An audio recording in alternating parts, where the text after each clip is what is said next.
Hey everyone, I'd like you to meet Bob. Bob stands for Body Opponent Bag. It's kind of like a heavy bag, but it's in the shape of a person. No arms, no legs, so it's kind of not really a fair fight. But Bob's kind of the centerpiece for my message from my mentors. Some direct and indirect mentors that I've had in my life. One of my better senseis, actually the one that promoted me to black belt, Tom Morgan, and also indirectly Tony Blauer. Taught me a lot about internal fortitude, self-defense, psychology, being a warrior at some level. And one of the things that I learned about more than anything from these people is that you can never be too prepared, and you always got to be prepared. Now, let me explain the difference. We can train for fights, we can train for contests. It's tough to train for a street fight. So a lot of times, you never know when the proverbial, crap's gonna hit the fans. And you got to be ready in any given time. It can't be, well, I'm tired now, so you come back and mug me later.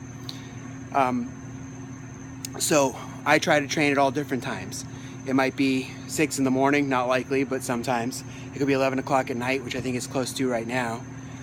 It could be in the middle of the afternoon. It just really depends on what day it is and what's going on. And why do I do that? Again, because I always want to be prepared. I want to be able to challenge myself at any given time. And how does this relate to you? Instead of just me and my martial arts and the fighting. Well, in life, opportunity hits you at all kinds of times.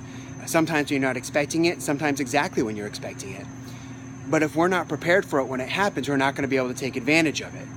Now, Bob here doesn't really care because he's an inanimate object, and I beat him up all the time.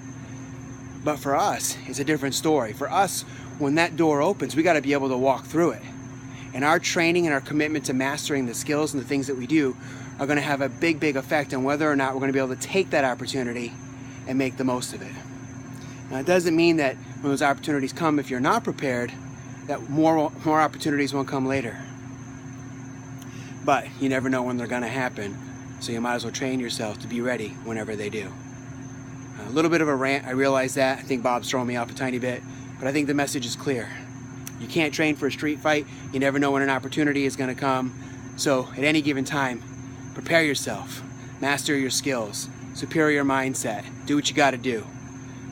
The world is waiting for you. Are you waiting for it? Have a good night.